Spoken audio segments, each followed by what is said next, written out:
เรายังไม่เจอพระอภัยมณีเลยเนาะอยู่ไหนอ่ะ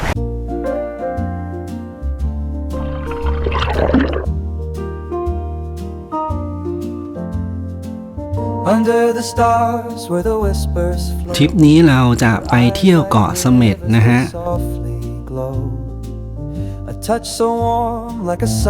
ไปชมหาดทรายแก้วไปนั่งทานอาหารริมชายหาดไปดูควงกระบองไฟ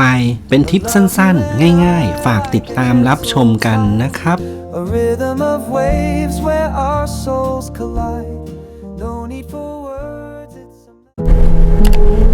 เรามาชี้ตรงนี้เนาะเราจอดรถแถวท่าเรือนวลทิพย์ที่อยู่ย่านบ้านเพจังหวัดระยองค่าจอดรถวันละ100 บาทจ่ายตอนขากลับนะครับซึ่งย่านนี้ก็มีหลายท่าเรือนะฮะให้เราสามารถเลือกที่จะขึ้นเรือข้ามฟากไปยังเกาะเสม็ดได้นะครับส่วนเราจองเรือกับทางที่พักมาล่วงหน้าแล้วนะฮะก็มาลงเรือสปีดโบ๊ทที่ท่าเรือเทศบาลบ้านเพนะครับราคาไปกลับก็ตกคนละราว250 บาทนะฮะนั่งเรือไม่นานประมาณ10 นาทีก็มาถึงเกาะเสม็ดแล้วนะครับในที่สุดก็มาถึงแล้วเราอยู่บนเกาะเสม็ดหรือว่าเกาะแก้วพิสดารเกาะแก้วพิสดารตรงนี้เป็นรูปปั้นนางผีเสื้อสมุทรตัวละครหนึ่งในวรรณคดีเรื่องพระอภัยมณีนะครับขาวอย่างเดียวแล้วก็ไปชำระด้านในครับเชิญเลยครับผมนี่ครับคนละ40 บาทนะครับโอเคเมื่อเข้ามาแล้วเราก็เดินประมาณ 600-700 เมตรก็ถึงแล้วจากท่าเรือโรงเรียนเกาะแก้วพิสดาร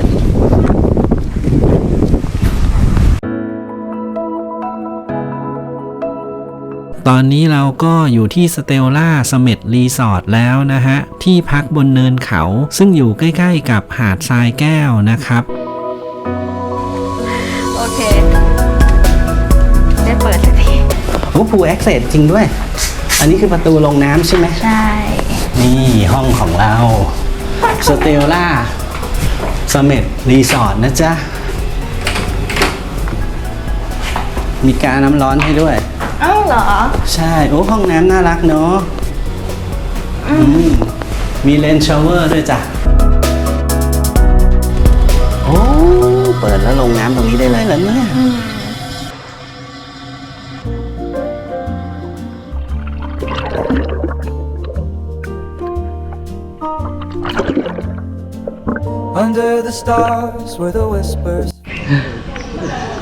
มาเล่นน้ำกันสตางค์ไม่พร้อมสำหรับเล่นน้ำวันนี้ลงจากน้ำไปแล้วอันนี้ห้องเราตรงนี้ทางที่ลงมาจากน้ำเป็นสไตล์ล็อกมีหลายห้องเลยนะจริงๆแล้วที่พักอยู่บนภูเขาอยู่ไม่ไกลจากหาดทรายแก้วเท่าไหร่เดินไปถึงเดี๋ยวช่วงเย็นเราไปเดินเล่นที่หาดทรายแก้วกันอาจจะเดินเล่นแล้วก็ทานอาหารเย็นไปเลยเนาะ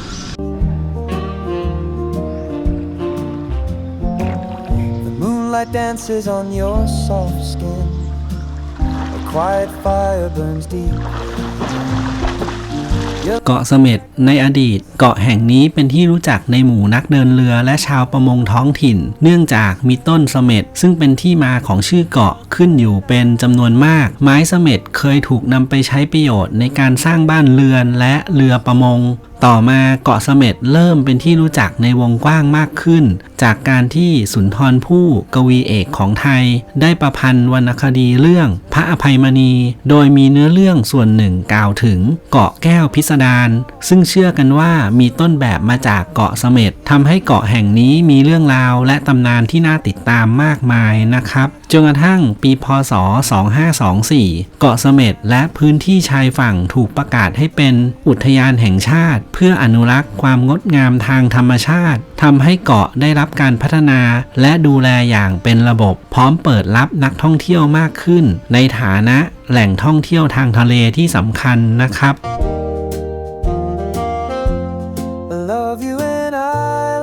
gentle tide, a rhythm of waves where our souls collide.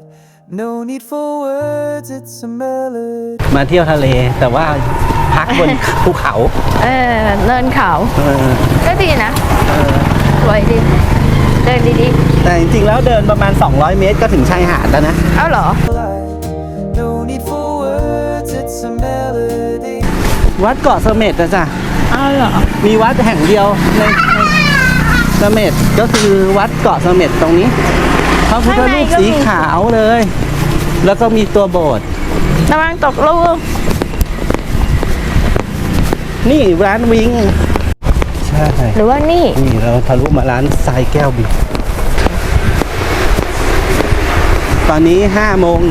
47เดินมาประมาณสัก 200-300 เมตรเองเนาะ200 เมตรเองอะจากที่พักเราอะ ละเอียด ก็เจอทรายหาดทรายสวยนะ จริงๆแล้วอะ สวย เดี๋ยวเราเดินเล่นกัน ใช่ ว้าว ทรายละเอียดดีจัง ก็ตรงนี้คือต้นหาดใช่ไหมก็คนก็เดินไปเล่นตรงนู้นได้ ตรงนู้นเป็นอะไร เป็นโขดหิน เฉย ใช่เดี๋ยวเราลองเดินไปตรงที่มัน อ่ะ คนเยอะๆเนาะ ๆอันนี้คือที่พักป่ะ ที่พักจ้ะแต่แบบตามชายหาดอะทรายแก้วอะก็มีที่พักเยอะนะ เออ จริงๆแล้วถ้าพักตามชายหาดก็บรรยากาศดีนะเพราะว่าติดชายหาดเลยเล่นน้ำได้ ใช่ นะดูเหมือนก็จะมีขอบเขตสำหรับเล่นน้ำอยู่นะ แต่ว่าเลยแล้ว ทุ่งสีน้ำ ลึก เงิน ปะ เนาะน่าจะเลยแล้วลึก เพราะว่าดูดิลงไปแล้วก็ ใช่จ้ะ เท่านี้แล้วนะจริ เด็ก งๆแล้ว มา เหมือ เล่ น น ส น้ำ ถานที่ต่างๆที่นี่เขาก็จะแบบตั้งชื่อไปตามตัวละครในพระอภัยมณีเราเจอผีเสื้อสมุทรไปแล้วใช่ไหม เออ เออแล้วเรายังไม่เจอพระอภัยมณีเลยเนาะ อยู่ไหนอ่ะไอ้อันนั้นคืออะไรอ่ะ ประภาคาร อยู่กลางน้ำเหรอ อยู่กลางน้ำ ระวังเหยียบขยะ ร้านสินสมุทรจ้ะโต๊ะอาหารเยอะแยะไปหมดเลย เมื่อกี้ที่เราถาม Chat GPT มา แนะนำร้านอาหารอยู่หลายร้านเลย แต่มีร้านหนึ่งที่เรากำลังเล็งไว้ก็คือพลอยทะเลใช่ไหม อันนี้สายแก้ววิลล่า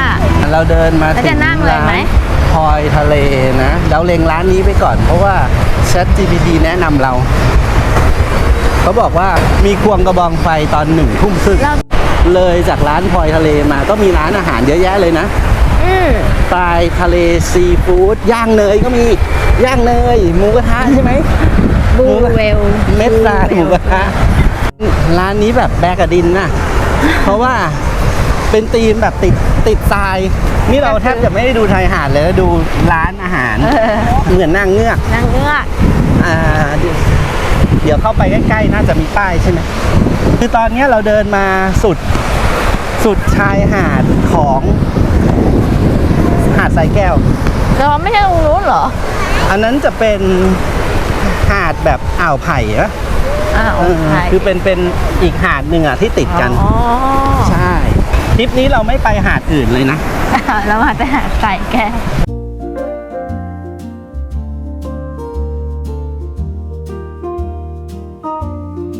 ว้าวนางเงือกเหรอ ใช่ระวังสะดุด อุ้มอะไรอ่ะสินสมุทรเหรอ โยด็กน้อยอ่ะสุดสาครปะ เหรอ ข้างหลังเราก็คือนางเงือกถ้ามากลางวันน่าจะแบบแสงดีกว่านี้เนอะ โอเคนางเงือกหันหน้ามองทะเล ตอนนี้6 โมงพอดีเลย เดี๋ยวเราไปกินอาหารกันดีกว่า ใช่โอ้ย เฮ้ย Of you and it's eternity.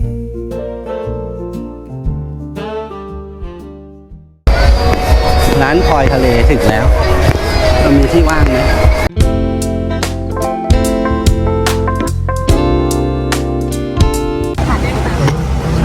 มาเร็วมากข้าวผัด อันนี้คือโป๊ะแตกใช่ไหม อาหารมาไวมาก คนก็กำลังเริ่มมาแล้วแหละตักมาโป๊ะแตกเป็นไงจ๊ะ หนูมอ แซ่บเลย เมื่อพระอาทิตย์ลาลับขอบฟ้าไปผู้คนก็เริ่มมาจับจองที่นั่งตามร้านอาหารนอกจากร้านอาหารต่างๆจะเสิร์ฟอาหารทะเลที่สดใหม่แล้วก็ยังมีการแสดงสุดอลังการอย่างโชว์ควงกระบองไฟหรือที่เรียกกันว่าไฟโชว์ซึ่งเราเองก็ไม่พลาดที่จะรอชมด้วยนะครับการแสดงนี้ไม่ได้เป็นเพียงแค่โชว์แต่เป็นเหมือนงานศิลปะที่เคลื่อนไหวได้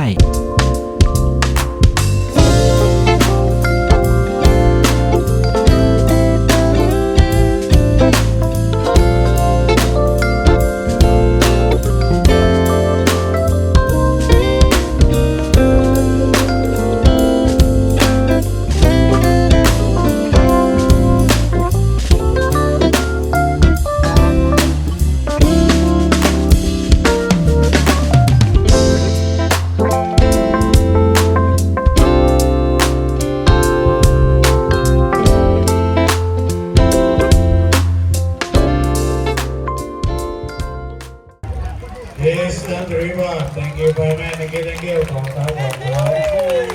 ขอบคุณครับ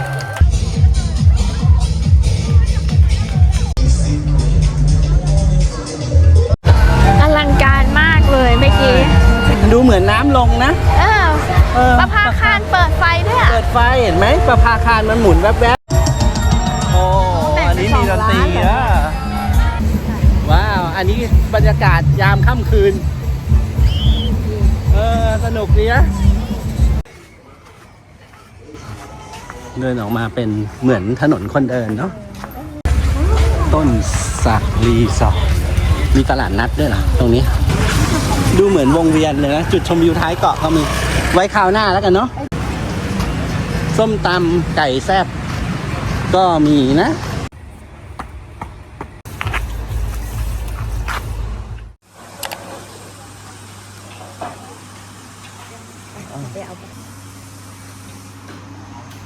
เป็นไงจ๊ะเกาะเสม็ด2 วัน 1 คืนทริปสั้นๆอาหารอร่อยหาดทรายแก้วสวยหาดสวยมากใช่นี่เดี๋ยวเราก็เช็คเอาท์ออกประมาณ 11 โมงแล้วก็นั่งเรือกลับแล้วเนาะก็น่าจะปิดทริปไว้แต่เพียงเท่านี้ก็อาจจะมีแถมไม่รู้ว่ากลับจากเกาะไปแล้วไปที่ไหนเนาะก็คอยติดตามดูในช่วงแบบแถมแล้วกันเนาะโอเคสำหรับทริปนี้คงจะจบเพียงเท่านี้โอเคบ๊ายบาย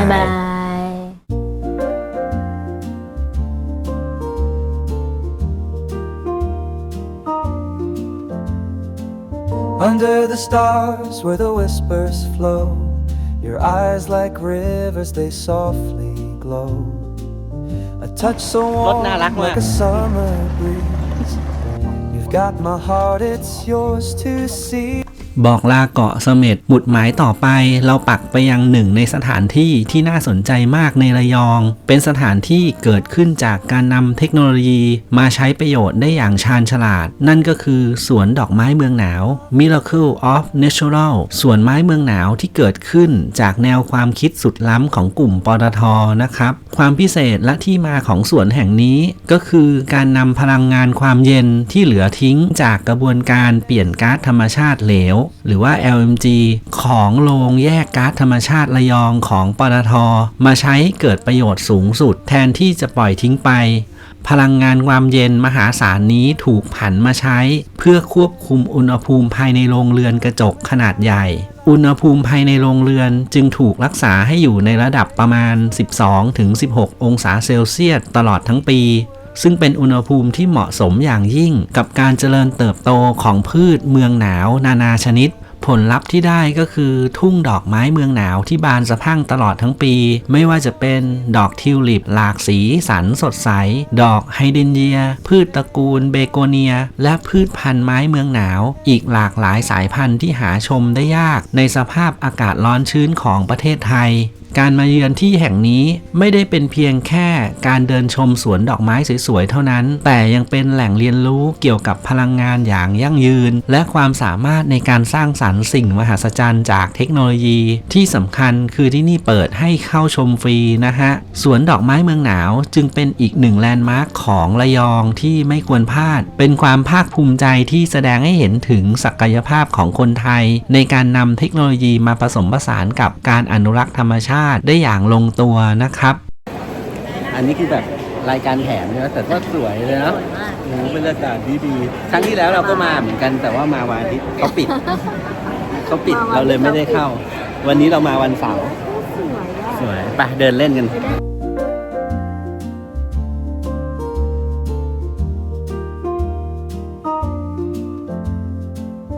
Under the stars where the whispers flow,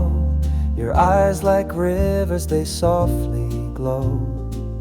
A touch so warm like a summer breeze. You've got my heart, it's yours to seize. I love you and I like a gentle tide, a rhythm of waves where our souls collide. No need for words, it's a melody. Love you and I, it's eternity.